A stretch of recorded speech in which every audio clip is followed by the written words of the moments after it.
कैसे हैं आप सभी। जैसा कि आप सभी को पता है, हम एक क्वेश्चन सेशन सीरीज चला रहे हैं एंक्लैक्स बेस्ड क्वेश्चंस का 1000 को टोटल क्वेश्चन जिसमें हम करेंगे। उसमें आज का हमारा फर्स्ट क्वेश्चन है और ये 13th एपिसोड हमारा है। तो चलिए शुरू कर रहे हैं हम फर्स्ट क्वेश्चन। फर्स्ट क्वेश्चन है हमारा, a papular lesion is noted on the perineum of the labouring client which initial action is most appropriate. एक पेशेंट है जिसका लेबरिंग क्लाइंट यानी कि जिसका अभी लेबर होना है। A papular lesion is noted in the perineum, उसके पेरिनियम वाले एरिया में एक पेपुलर लिजाइन नोट किया गया है। Which initial action is most appropriate, आपको पता होना चाहिए पेपुल्स। पेपुल्स का मतलब होता है small solid tissue bump on skin. Skin पे एक सॉलिड टिश्यू का छोटा बम्प, उसको हम बोलते हैं पेप्यूल। पेप्यूल लिजाइन है। Which initial action is most appropriate, तो इनमें से कौन सा एक्शन जो है सबसे अप्रोप्रिएट है। Document the finding, report the finding to the doctor, prepare the client for caesarean section, continue primary care as prescribed. देखिए, अगर पेरिनियम वाले एरिया में पेपुलर लिजाइन प्रेजेंट है तो इसका मतलब है कि पेशेंट को जो लिजाइन प्रेजेंट है वो हर्पीज लिजाइन है। अगर पेनफुल और पेपुलर लिजाइन पेरिनियम वाले एरिया में है तो इसका मतलब है कि पेशेंट को हर्पीज लिजाइन है। हर्पीज लिजाइन है कि हर्पीज सिम्प्लेक्स वायरस का जो इन्फेक्शन है वो पेशेंट को हो चुका है। अभी यहाँ पे ये पेशेंट है, लेबरिंग क्लाइंट है, यानी कि उसको लेबर होना है और उसका बच्चा होगा जो। तो यहाँ पे आपको क्या एक्शन सबसे अप्रोप्रिएट रहेगा आपके इनमें से, ये चूज करना है। तो फर्स्ट ऑप्शन था डॉक्यूमेंट द फाइंडिंग, क्या आप इसको फाइंडिंग को डॉक्यूमेंट करेंगे। देखिए, जब भी हर्पीज लिजाइन कोई प्रेजेंट है पेरिनियम वाले एरिया में तो इसका मतलब है कि लेबरिंग क्लाइंट जो है उसका जब डिलीवरी होगा तो डिलीवरी के टाइम पे जो बच्चा है, जो फीटस है या जो न्यूबॉर्न बेबी होगा वो इस ओपन लिजाइन के कांटेक्ट में आएगा और ओपन लिजाइन के कांटेक्ट में आने की वजह से इस बच्चे को भी, यानी कि इस फीटस को भी या इस प्रोडक्ट को भी, फीटस प्रोडक्ट को भी ये इन्फेक्शन होने के चांसेस हैं। इसीलिए इसको अवॉइड करते हुए हम पेशेंट में को सीजेरियन सेक्शन कर देते हैं, ना कि नॉर्मल डिलीवरी प्रेफर करते हैं। तो इस पेशेंट के लिए नर्स की क्या रेस्पॉन्सिबिलिटी है या क्या एक्शन सबसे अप्रोप्रिएट होगा, ये आपसे यहाँ पे पूछा गया है। Document the finding, document the finding यानी कि जो फाइंडिंग है, क्या फाइंडिंग है, पेपुलर लिजाइन नोट किया है नर्स ने पेरिनियम में, इसको डॉक्यूमेंट करेगी। ठीक है। दूसरा ऑप्शन है report the finding to the doctor, इस रिपोर्ट्स को यानी कि इस फाइंडिंग को डॉक्टर को रिपोर्ट करेगी, डॉक्टर को बताएगी कि ऐसे इस पेशेंट में पेरिनियम में पेपुलर लिजाइन प्रेजेंट है। तीसरा ऑप्शन था prepare the client for caesarean section, patient को सीजरियन सेक्शन के लिए प्रेफर करेगी। हाँ, पेशेंट का हम सीजरियन सेक्शन करेंगे लेकिन ये डिसाइड करेगा कौन, डॉक्टर, ना कि नर्स। तो पहले ही पेशेंट को सीजरियन सेक्शन के लिए प्रिपेयर नहीं करना है। चौथा ऑप्शन है continue primary care as prescribe, नहीं, इसके लिए स्पेशल केयर दी जाएगी क्योंकि हर्पीज सिम्प्लेक्स वायरस जो है या हर्पीज लिजाइन जो प्रेजेंट है इसके लिए पेशेंट को सीजरियन सेक्शन के लिए रेडी करेंगे और जो प्राइमरी केयर जो दी जा रही है वो इनफ नहीं है।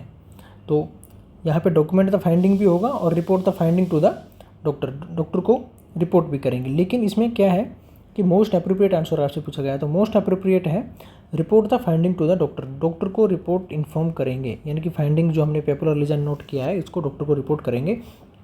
इससे क्या होगा कि डॉक्टर को पता लगेगा कि इसको पेपुलर लिजाइन है, इसलिए वो इस नॉर्मल डिलीवरी को प्रेफर नहीं करके सीजरियन सेक्शन के लिए अप्रूव करेंगे।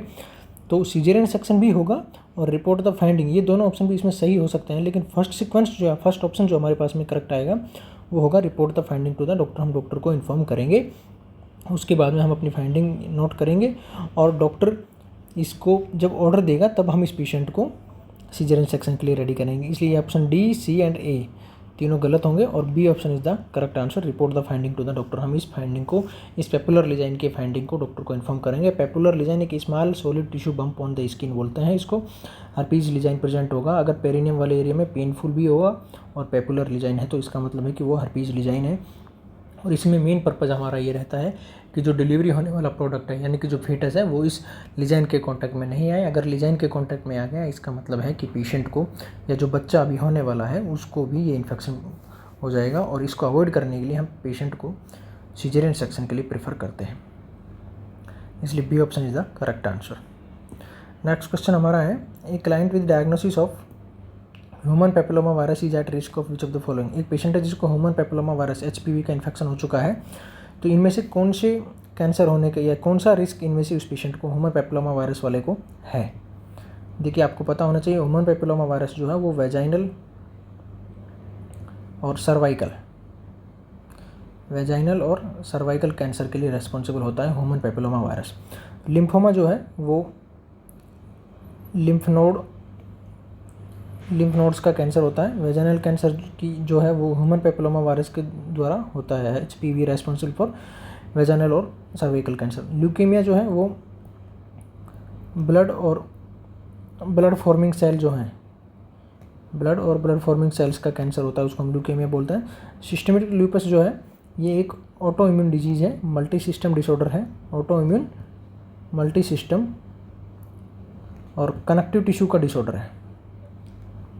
तो यहाँ पे पूछा गया था ह्यूमन पेपिलोमा वायरस के लिए किस चीज़ के लिए रिस्क रहेगा पेशेंट को। तो ह्यूमन पेपिलोमा वायरस का अगर पेशेंट को इन्फेक्शन है तो इसका मतलब है कि पेशेंट को वेजाइनल और सर्वाइकल कैंसर होने के चांसेज हैं, इसलिए B option is the correct answer. A lymphoma नहीं होगा ह्यूमन पेपिलोमा वायरस की वजह से, और HPV की वजह से ल्यूकेमिया भी नहीं होगा, और सिस्टमिक ल्यूपस एरिथमेटस भी पेशेंट में देखने को नहीं मिलेगा। जो देखने को मिलेगा HPV वायरस की वजह से वो है वेजाइनल और सर्विक्स कैंसर, इसलिए वेजाइनल कैंसर यहाँ पे हमारा ऑप्शन जो है वो सही आंसर होगा।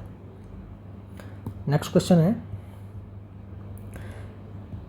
The client seen in the family planning clinic tell the nurse that she has a painful lesion on the perineum. फिर लीजाइन वाली बात आ गई है, यानी कि एक पेशेंट है जिसको फैमिली प्लानिंग क्लिनिक में आया है, वो बता रहा है कि उसकी पेरिनियम वाले एरिया में पेनफुल लीजाइन प्रेजेंट है।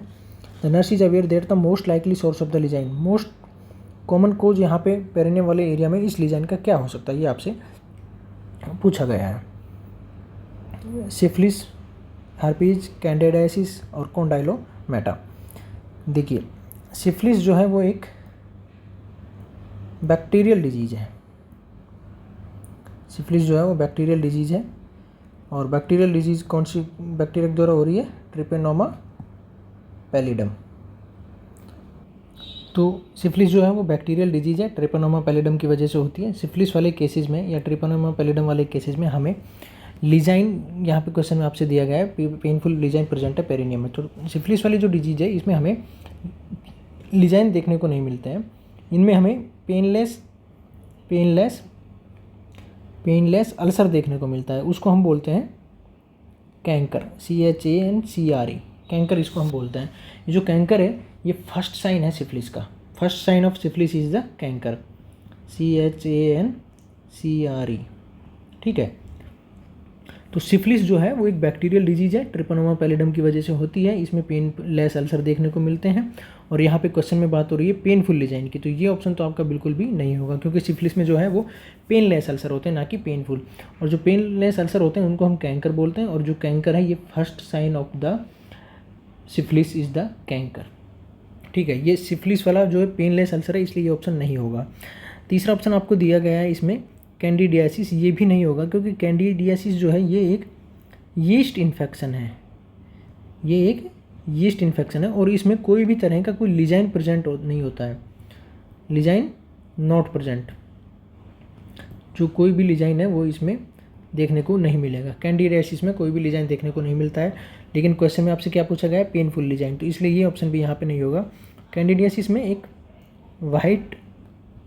वाइट चीज़ी डिस्चार्ज जरूर देखने को मिलेगा, बट लीजाइन देखने को नहीं मिलेगा।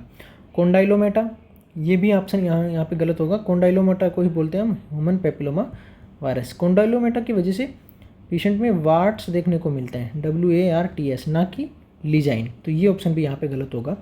वार्ट्स जो है वो, वार्ट्स क्या होता है, small fleshy bump on skin और mucous membrane, small fleshy bump on skin और म्यूकस मेम्ब्रेन जो होते हैं उनको हम वार्ट बोलते हैं। कॉन्डाइलोमा में वार्ट्स देखने को मिलते हैं, इसलिए ये ऑप्शन में पेनफुल लीजाइन पूछा गया है, तो ये ऑप्शन भी आपका गलत होगा। कैंडिडियासिस में कोई किसी तरह का लीजाइन देखने को नहीं मिलता है, इसलिए यहाँ पे लीजाइन पूछा गया है, इसलिए ये ऑप्शन भी आपका नहीं होगा। और सिफिलिस में भी लीजाइन प्रेजेंट होता है, लेकिन पेनलेस अल्सर होता है वो, और यहाँ पे पूछा गया है पेनफुल अल्सर, इसलिए ये क्वेश्चन भी आपका यहाँ पे सही नहीं होगा।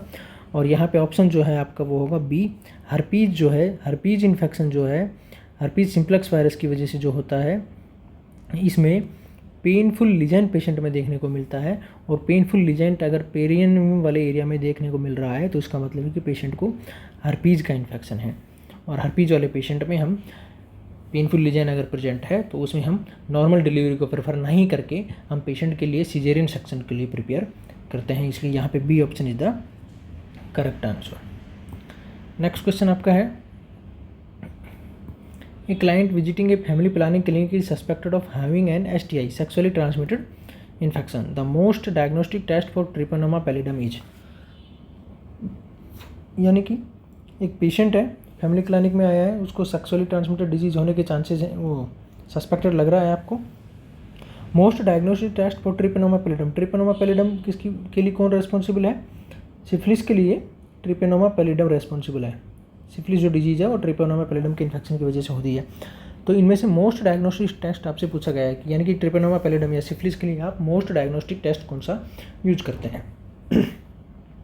तो मोस्ट डायग्नोस्टिक टेस्ट कौन सा होगा सिफिलिस के लिए? Venereal disease research lab VDRL, rapid plasma reagin RPR, fluorescent treponemal antibody FTA और थेयर मार्टिन कल्चर TMC, ये आपसे यहाँ पे पूछा गया है। तो आपको पता होना चाहिए फ्लोरोसेंट ट्रिपैनोमल एंटीबॉडी, ये जो ऑप्शन है, option C is the correct answer, because FTA यानी कि ट्रिपैनोमा पैलिडम और सिफिलिस के लिए हम जो FTA टेस्ट जो करते हैं ये क्या है? चॉइस ऑफ टेस्ट है।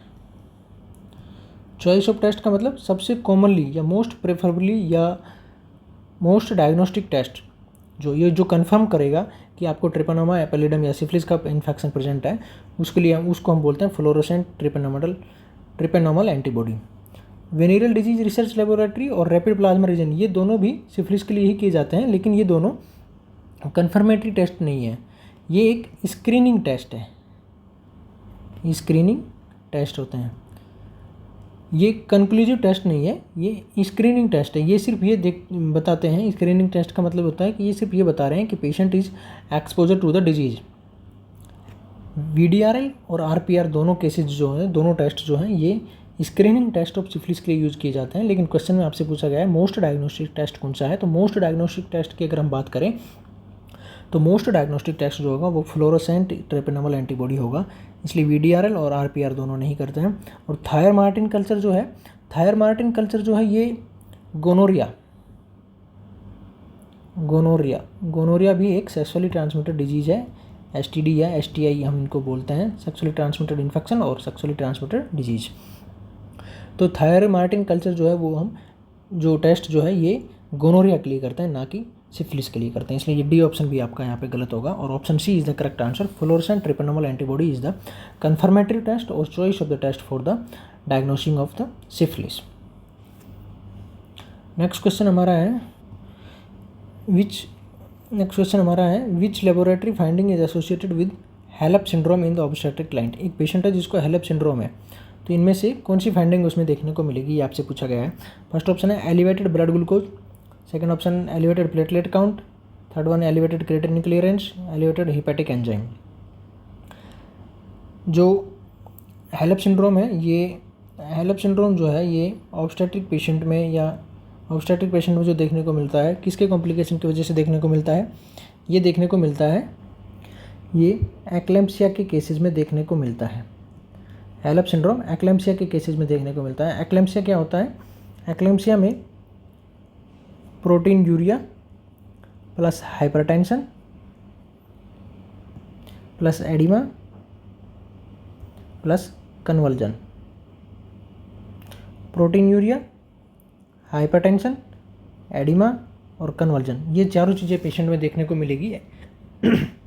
एक्लेम्पसिया वाले पेशेंट में कब देखने को मिलेगी? आफ्टर 20 वीक ऑफ गेस्टेशन, यानी कि जब पेशेंट का जो गेस्टेशनल पीरियड जो है वो 20 वीक के बाद में देखने को मिलेंगे। उसमें 20 वीक के बाद में पेशेंट में प्रोटीनूरिया, हाइपरटेंशन, एडिमा और कन्वर्जन, ये चारों चीज़ें देखने को मिलेगी। तो उस पेशेंट को हम बोल रहे हैं एक्लेम्पसिया वाला पेशेंट। और एक्लेम्पसिया वाला ही हेलप सिंड्रोम, हेलप का मतलब होता है हीमोलाइसिस एलिवेटेड लीवर एंजाइम और low platelet count. Hemolysis, elevated liver enzyme और लो प्लेटलेट काउंट, ये सब देखने को मिलता है हेलप सिंड्रोम में। और हेलप सिंड्रोम कब मिलता है? एक्लेम्पसिया वाले पेशेंट में। तो यहाँ पे पूछा गया एलिवेटेड ब्लड ग्लूकोज, क्या हेलप सिंड्रोम वाले पेशेंट में ब्लड ग्लूकोज लेवल बढ़ा रहता है? नहीं। दूसरा ऑप्शन था एलिवेटेड प्लेटलेट काउंट, नहीं। हेलप सिंड्रोम वाले पेशेंट में तो लो प्लेटलेट काउंट होता है, तो ये ऑप्शन भी यहाँ पे गलत होगा। तीसरा ऑप्शन था एलिवेटेड क्रिएटिनिन क्लियरेंस, नहीं। ये ऑप्शन भी यहाँ पे गलत होगा, क्योंकि क्रिएटिनिन क्लियरेंस जो है बढ़ा हुआ कब देखने को मिलेगा, क्रिएटिनिन क्लियरेंस बढ़ा हुआ देखने को मिलेगा किडनी फेलियर वाले पेशेंट में, एक्यूट रीनल फेलियर और क्रोनिक रीनल फेलियर वाले पेशेंट में देखने को मिलेगा एलिवेटेड क्रिएटिनिन क्लियरेंस लेवल। और डी ऑप्शन है elevated hepatic enzyme, hepatic enzyme hemolysis, elevated liver enzyme या हेपेटिक एंजाइम दोनों एक ही चीज़ है। तो हेल्प सिंड्रोम वाले पेशेंट में हीमोलाइसिस देखने को मिलेगा, एलिवेटेड लीवर एंजाइम देखने को मिलेगा और लो प्लेटलेट्स काउंट देखने को मिलेगा। तो हेल्प सिंड्रोम में यहाँ पे डी ऑप्शन आपका सही होगा, क्योंकि एलिवेटेड हेपेटिक एंजाइम लेवल देखने को मिलेगा। हेपेटिक एंजाइम कौन कौन से हैं, AST और ALT। AST को ही हम बोलते हैं SGOT और ALT को हम बोलते हैं SGPT। इनकी जो नॉर्मल रेंज है वो 0 से 35 मिली इंटरनेशनल यूनिट होती है। इससे ज़्यादा लेवल देखने को मिलेगा हेल्प सिंड्रोम के पेशेंट में, और हेल्प सिंड्रोम में hemolysis, elevated liver enzyme, low platelet counts देखने को मिलती है। नेक्स्ट क्वेश्चन हमारा है which medication should be use with question in obstetric client with diabetes. यानी कि एक पेशेंट है जो प्रेग्नेंट है, उसमें डायबिटीज़ है, तो इनमें से कौन सी मेडिकेशन आप प्रिकॉशन के साथ में उसमें यूज करेंगे। फर्स्ट ऑप्शन है मैग्नीशियम सल्फेट, दूसरा ऑप्शन है बर्थनिन, थर्ड ऑप्शन इज स्टेडोल और फोर्थ ऑप्शन इज एनसेफ। देखिए एनसेफ मेडिकेशन जो है ये एक एंटीबायोटिक मेडिकेशन है, एंटीबायोटिक क्लास ऑफ मेडिकेशन है। और स्टेडोल जो है, स्टेडोल एक ओपियोइड एनाल्जेसिक मेडिकेशन है। Opioid analgesic is the Stadol and Ancef is the antibiotics. और मैग्नीशियम सल्फेट जो है ये एक एंटी कन्वर्जन मेडिकेशन है।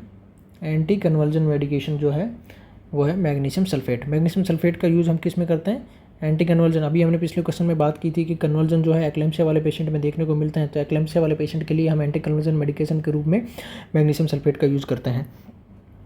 तो बर्थनिन जो है मेडिकेशन ये एक ब्रोंकोडायलेटर मेडिकेशन है, ब्रोंकोडायलेटर जो ब्रंकस को डायलेट करती है। बर्नेथिन में जो साल्ट आता है उसको हम बोलते हैं टर्बूटैलाइन, ब्रोंकोडायलेटर मेडिकेशन है। तो आपसे क्वेश्चन में पूछा गया था कि इनमें से कौन सी मेडिकेशन है जो ऑब्स्टेट्रिक क्लाइंट है डायबिटीज़ वाला, उसमें क्वेश्चन के साथ में यानी कि सावधानी के साथ में यूज़ की जाएगी। Magnesium sulphate anti conversion medication है, ये पेशेंट जो डायबिटीज़ वाला पेशेंट है उसको हम अगर कन्वर्जन है तो यूज़ कर सकते हैं। बर्नेथिन मेडिकेशन जो है ब्रोंकोडायलेटर है, ये इसमें साल्ट जो आता है वो टर्बूटैलाइन है। इसको हम पेशेंट के साथ में सावधानी के साथ में यूज़ करेंगे अगर पेशेंट डायबिटिक है और ऑब्स्टेटिक पेशेंट है तो, क्योंकि टर्बूटैलाइन मेडिकेशन जो है वो पेशेंट के ब्लड शुगर लेवल को बढ़ाती है। और डायबिटीज़ वाले पेशेंट में क्या है कि पहले ही ब्लड शुगर का लेवल बढ़ा रहता है, और अगर हम ये मेडिकेशन बर्नेथिन मेडिसिन पेशेंट को अगर देंगे तो उसका वापिस से दोबारा से और भी ज़्यादा ब्लड शुगर का लेवल बढ़ जाएगा। इसलिए बर्नेथिन मेडिकेशन जो है वो हम अगर ऑब्स्टेटिक पेशेंट डायबिटीज़ वाले में अगर यूज़ कर रहे हैं तो उसको बड़ी सावधानी के साथ में यूज़ करना है। इसलिए बर्नेथिन यहाँ पे आपका सही आंसर होगा डायबिटीज़ वाले केसेस में, क्योंकि बर्नेथिन जो है वो ब्लड शुगर का लेवल बढ़ाती है। और ऑब्स्टेटिक पेशेंट डायबिटीज़ वाले क्वेश्चन में आपके पास में है तो इसमें पहले से ही ऑलरेडी ब्लड शुगर लेवल बढ़ा हुआ देखने को मिलेगा। इसलिए बर्नेथिन मेडिकेशन को हम प्रिकॉशन के या क्वेश्चन की सावधानी के साथ में यूज करेंगे। B option is the correct answer. Next question हमारा है a multigravida is schedule for an amniocentesis at 32 week of gestation to determine the lecithin sphingomyelin ratio in phosphatidyl glycerol level. एक patient है 32 week पे उसका amniocentesis हुआ है, किस लिए किया गया है, लेसिथिन और स्फिंगोमाइलिन ये दोनों लंग्स सर्फेक्टेंट हैं, लेसिथिन और स्फिंगोमाइसिन एंड फॉस्फेटाइडिल लेवल ये भी एक लंग सर्फेक्टेंट है। इसको पता कराने के लिए एक 32 वीक पे एमनियोसेंटेसिस टेस्ट किया गया है। क्वेश्चन आगे है the lecithin sphingomyelin ratio is 1:1, यानी कि 32 वीक पे लेसिथिन और स्फिंगोमाइलिन का नॉर्मल जो रेशियो है वो इस पेशेंट में 1:1 है। The nurse's assessment of this data is, nurse इस डाटा के हिसाब से क्या असेस करेगी। The infant is at low risk of congenital anomalies, अगर पेशेंट का 32 वीक पे गेस्टेशन में लेसिथिन और स्फिंगोमाइलिन का जो रेशियो है, एल और एस का जो रेशियो है वो 1:1 है, तो इसका मतलब है कि क्या पेशेंट को कंजेनाइटल एनिमलीज होने के, इन्फेंट को कंजेनाइटल एनिमलीज होने के लो रिस्क हैं, नहीं, क्योंकि लेसिथिन और स्फिंगोमाइलिन का जो रेशियो है वो कंजेनाइटल एनिमलीज से रिलेटेड नहीं है। इसका काम है जो लंग्स मैच्योर हुए हैं या नहीं हुए हैं इसका पता करने का काम है। तो ये ऑप्शन जो है आपका, ए ऑप्शन जो है वो गलत होगा। दूसरा ऑप्शन है the infant is at high risk of intrauterine growth retardation, अगर 1:1 32 वीक पे लेसिथिन और स्फिंगोमाइलिन का है तो क्या ये इंट्रायूट्राइन ग्रोथ रिटार्डेशन को डिनोट करता है, नहीं। इंट्रा यूट्राइन ग्रोथ रिटार्डेशन का कोई भी रेशो या कोई भी रिलेशन लेसिथिन स्फिंगोमाइलिन के रेशो से नहीं है।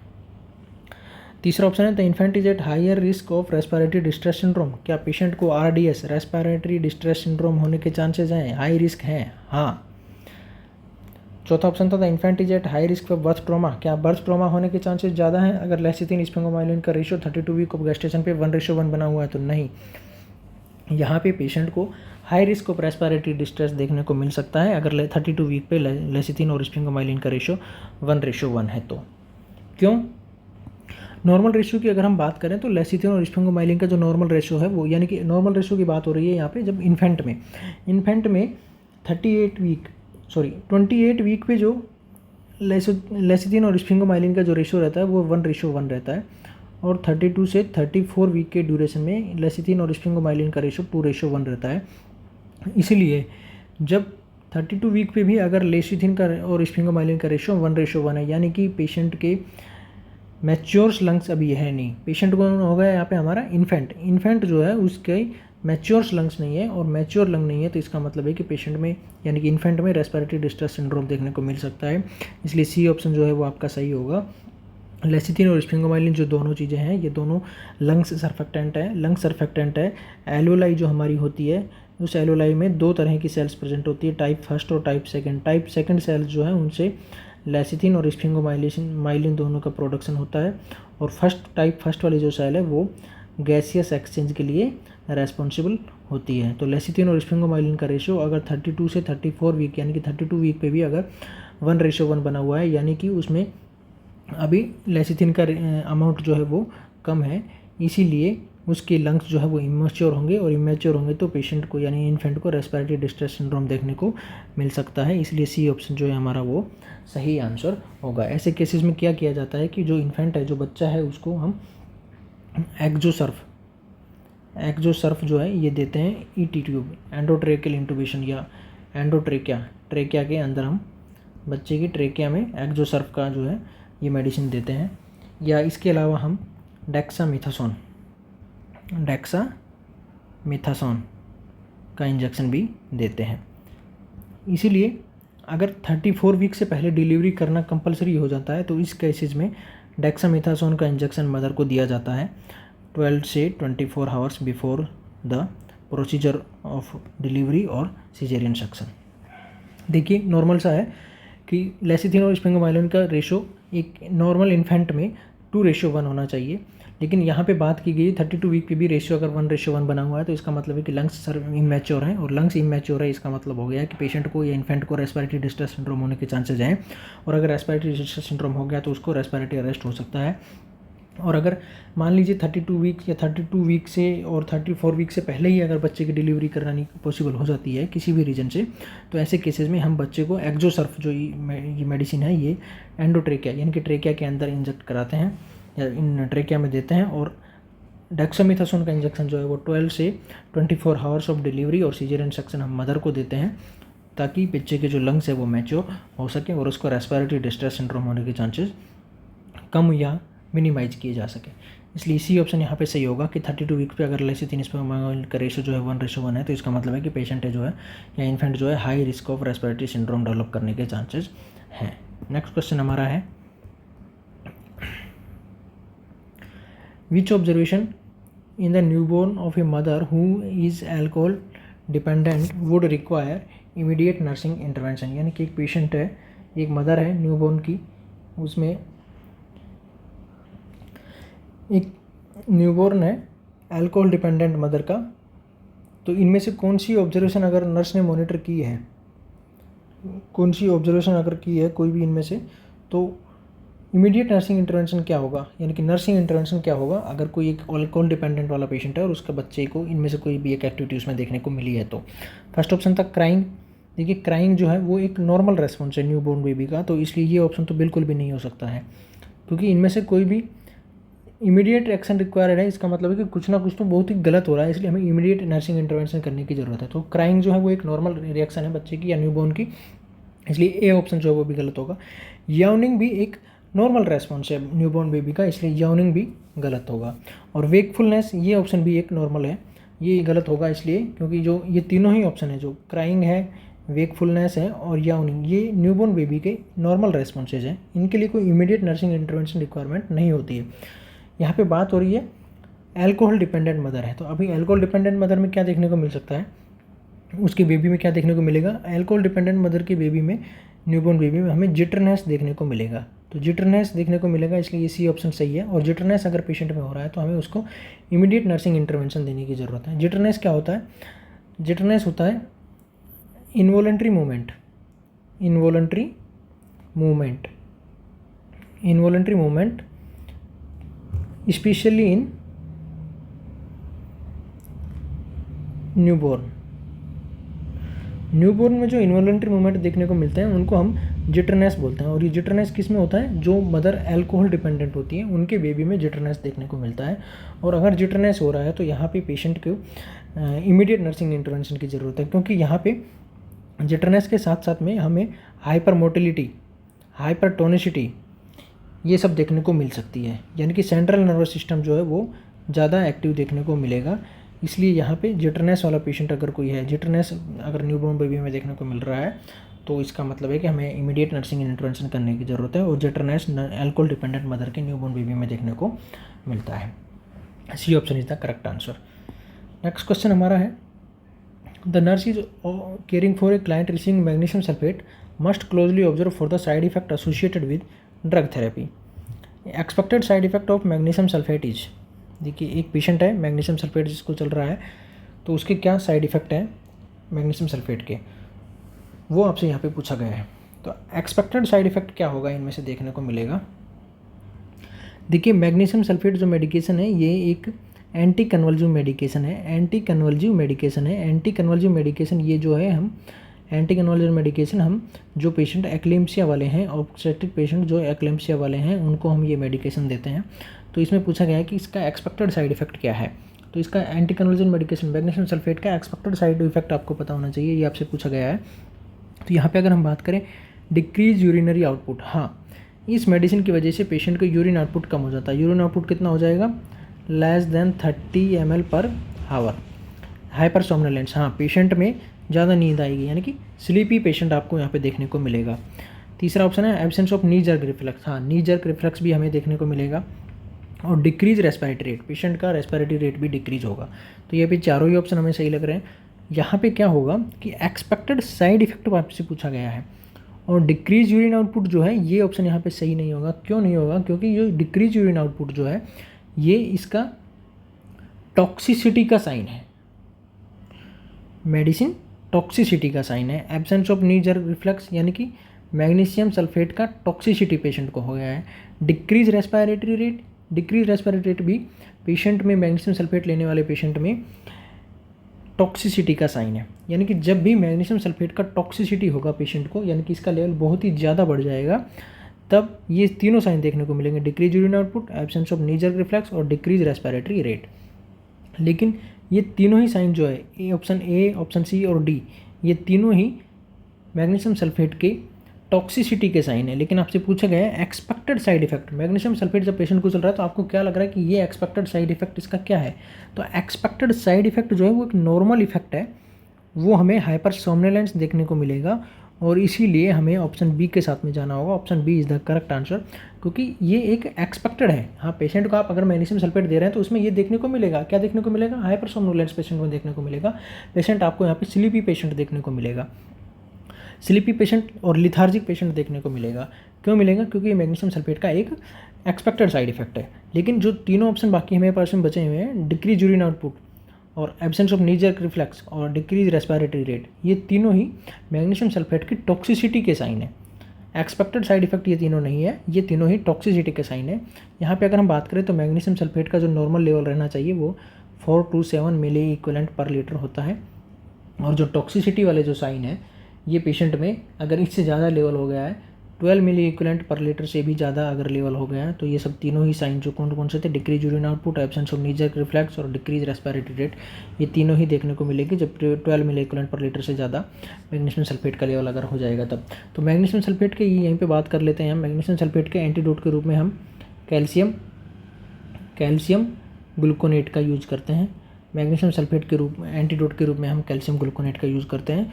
और मैग्नीशियम सल्फेट वाले पेशेंट में हाइपर सोमनिलेंस जो है वो एक एक्सपेक्टेड साइड इफेक्ट है, इसलिए हम ऑप्शन बी के साथ में जाएंगे और option B is the correct answer.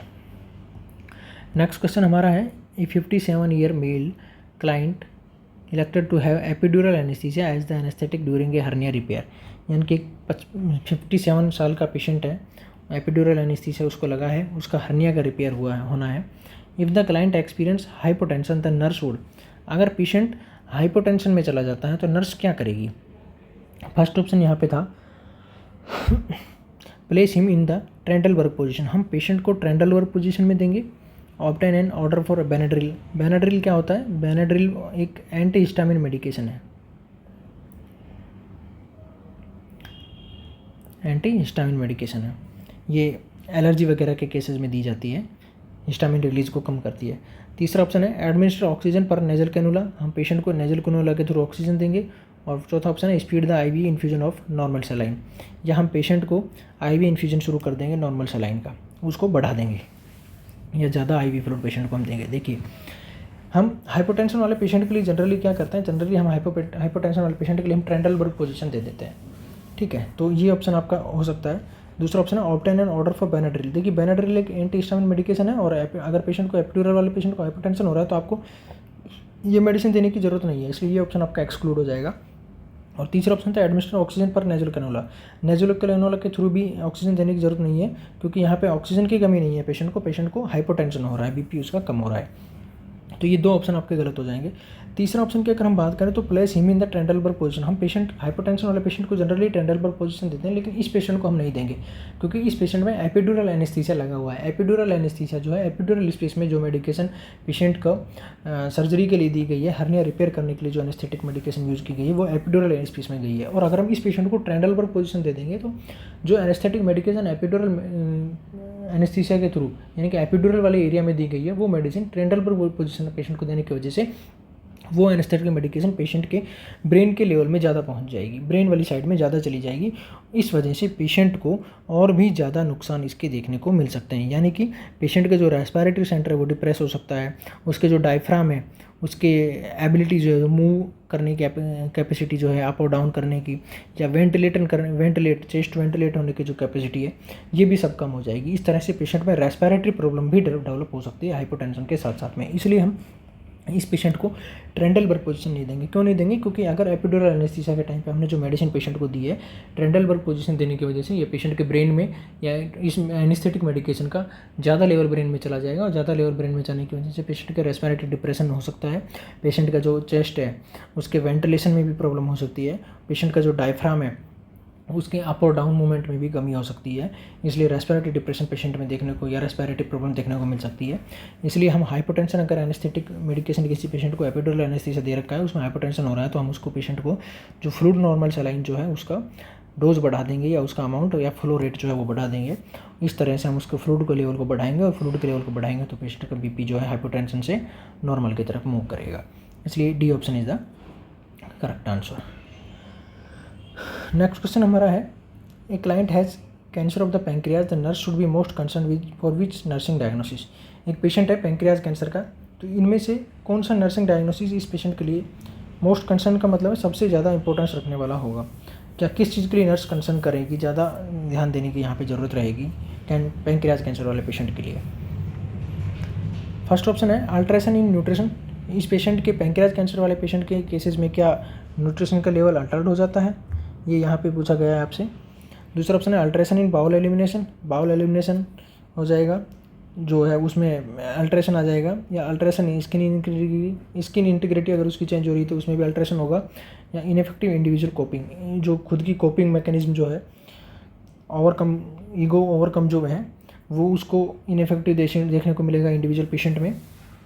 Pancreas वाले पेशेंट में क्या है कि जो नोजिया और वोमिटिंग है, नोजिया और वोमिटिंग ये बहुत ही ज़्यादा फ्रीक्वेंटली होते हैं। पैंक्रियाज वाले पेशेंट में नोजिया और वोमिटिंग बहुत ही ज़्यादा फ्रीक्वेंट होते हैं, इसीलिए इस पेशेंट के जो अल्ट्रेशन इन न्यूट्रिशन लेवल में बहुत ही ज़्यादा चेंजेस आ जाएंगे। तो ये यहाँ पे जो nursing diagnosis priority nursing most important या मोस्ट कंसर्न्ड नर्सिंग डायग्नोसिस की बात हो रही है, तो उसके लिए हम एक के साथ में जाएंगे। यानी कि इस तरह के पेशेंट में, पैंक्रियाज कैंसर वाले पेशेंट में नोजिया और वोमिटिंग बहुत ही फ्रिक्वेंटली होने की वजह से पेशेंट में हाइपोवोलेमिया भी देखने को मिल सकता है, और न्यूट्रिशन लेवल जो है पेशेंट का वो बहुत ही ज़्यादा अल्टर्ड हो जाएगा। बाकी ये सब चीज़ें भी उसकी इफेक्टिव होंगी, यानी कि बाउल एलिमिनेशन का जो पैटर्न है वो भी अल्टर्ड हो जाएगा, स्किन इंटीग्रिटी भी अल्टर्ड हो जाएगी, और इंडिविजुअल कोपिंग मैकेनिज्म जो है या इंडिविजुअल इफेक्टिवनेस कोपिंग की जो इफेक्टिव स्ट्रेटेजी है वो भी कम हो सकती है।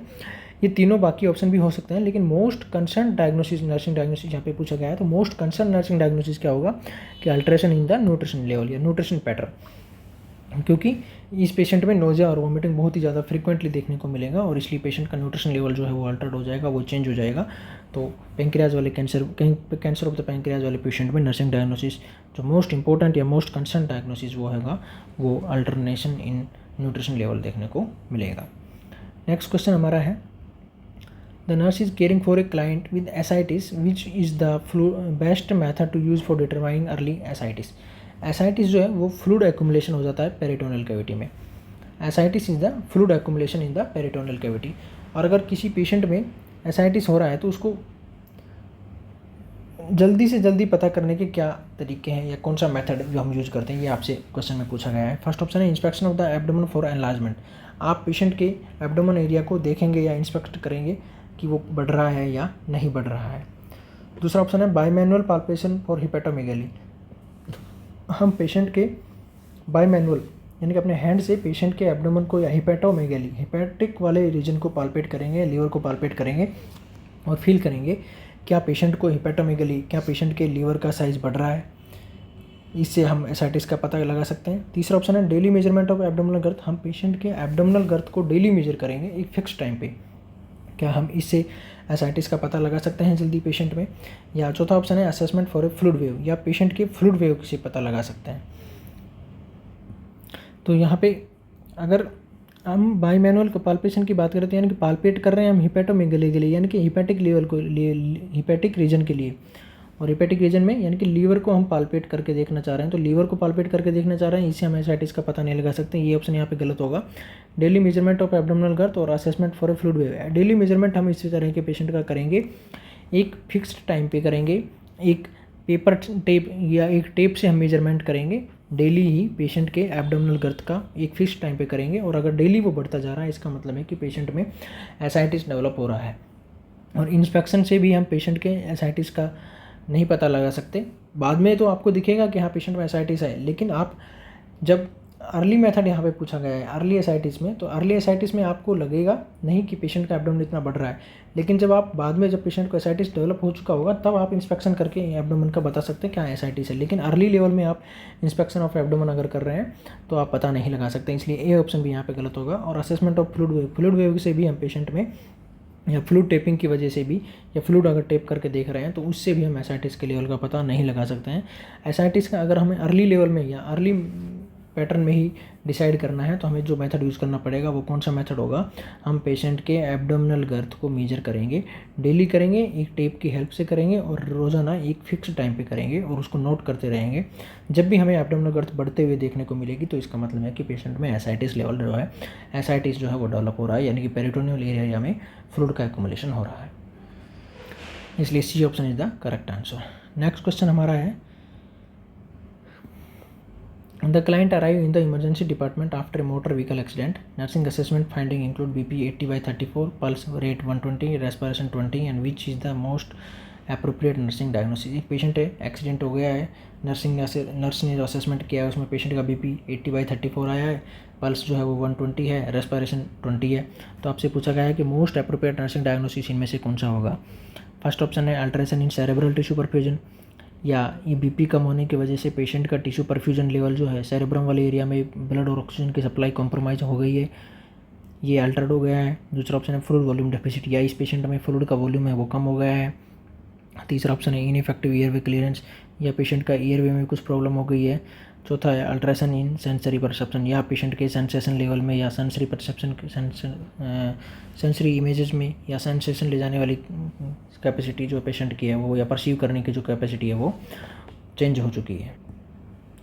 तो यहाँ पे आपका ऑप्शन क्या होगा, सही आंसर आपसे पूछा गया है, सही या प्रायोरिटी नर्सिंग डायग्नोसिस क्या होगा, ultrasound in cerebral tissue perfusion.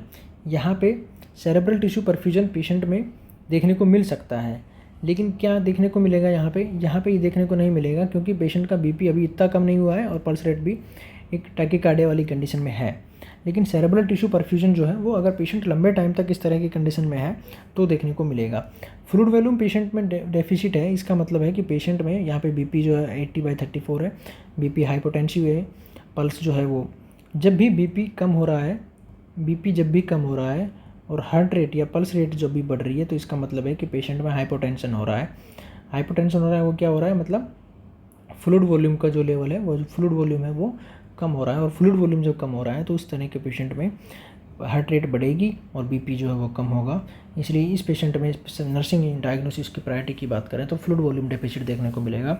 Alteration in cerebral tissue perfusion देखने को नहीं मिलेगा, क्योंकि यहाँ पे पेशेंट का सेरेब्रल टिश्यू परफ्यूजन से रिलेटेड कोई भी वाइटल्स यहाँ पे प्रेजेंट नहीं है, क्योंकि यहाँ पे पेशेंट ना ही तो अनकॉन्शियस है, अगर अनकॉन्शियस होता तो भी हम मान सकते थे कि सेरेब्रल टिश्यू परफ्यूजन है उसका चेंज हो गया, ना पेशेंट लिथार्जिक है, ना क्वेश्चन में बताया गया है कि पेशेंट का जो रेस्पॉन्स करने का तरीका है या अनरेस्पॉन्सिव पेशेंट है, यानी कि इस तरह की कोई भी डिटेल्स हमें नहीं दी गई है। तो इसका मतलब है कि पेशेंट के सेरेब्रल टिश्यू परफ्यूजन जो है वो उसमें कोई अल्ट्रेशन नहीं हुआ है। तीसरा ऑप्शन था इनफेक्टिव एयरवे क्लियरेंस, यहाँ पे पेशेंट का रेस्पिरेशन नॉर्मल रेस्पिरेशन है 20, इसलिए इसमें भी कोई प्रॉब्लम नहीं है, यानी कि पेशेंट के एयरवे क्लियरेंस भी है वो इफेक्टिव है, इनफेक्टिव नहीं है, इसलिए ये ऑप्शन भी यहाँ पे गलत होगा। और अल्ट्रेशन इन सेंसरी परसेप्शन, यहाँ पे पेशेंट का सेंसरी परसेप्शन जो है वो भी नहीं, ये ऑप्शन भी गलत होगा, क्योंकि यहाँ पे सेंसरी परसेप्शन में कोई चेंज के बारे में यहाँ पे क्वेश्चन में नहीं बताया गया है। यहाँ पे पेशेंट का बीपी कम है और पल्स रेट बढ़ी हुई है, रेस्पिरेशन जो है वो 20 है। अगर सेंसरी परसेप्शन चेंज होता तो पेशेंट के रेस्पिरेशन में भी चेंज देखने को हमें मिल सकता था, इसलिए ऑप्शन बी यहाँ पे सही होगा। फ्लूइड वॉल्यूम डेफिसिट हमें पेशेंट में देखने को मिलेगा, और फ्लूइड वॉल्यूम डेफिशिएंट की वजह से ही पेशेंट का बीपी जो लेवल है वो कम है और हार्ट रेट का लेवल जो है वो बढ़ा हुआ है, इसलिए ऑप्शन जो नर्सिंग डायग्नोसिस का प्रायोरिटी होगा वो फ्लूइड वॉल्यूम डेफिसिट होगा। नेक्स्ट क्वेश्चन हमारा है, which information obtain from the visit to a client with haemophilia would cause the most concern, यानी कि एक पेशेंट है हीमोफीलिया वाला, उसका होम विजिट आपने किया है, उनमें से कौन सी इन्फॉर्मेशन जो आपको मिली है वो सबसे ज़्यादा ध्यान देने वाली है। The client like to play football, जो पेशेंट है वो फुटबॉल खेलना पसंद करता है। दूसरा ऑप्शन है drink several carbonated drinks per day, patient जो है वो कई कार्बोनेटेड ड्रिंक्स एक दिन में पीता है। तीसरा ऑप्शन है has two sister with sickle cell tract वाली, जो सिकल सेल क्राइसिस वाली जो पेशेंट है वो उसकी सिस्टर है 2। या चौथा ऑप्शन है is taking acetaminophen to control pain, acetaminophen मतलब PCM, क्या पेशेंट पेन को कंट्रोल करने के लिए PCM ले रहा है। ये एक मोस्ट इंपॉर्टेंट कंसर्न, इनमें से कौन सा है वो आपको चूज करना है। Drink several carbonated drinks per day, एक जो हीमोफीलिया वाला पेशेंट है अगर वो कई कार्बोनेटेड ड्रिंक्स एक दिन में पी रहा है तो इससे भी पेशेंट को कुछ ज़्यादा प्रॉब्लम नहीं होगी, यानी कि मोस्ट कंसर्न, सबसे ज़्यादा ध्यान देने वाली बात इसमें कुछ नहीं है अगर पेशेंट कार्बोनेटेड ड्रिंक पी रहा है तो।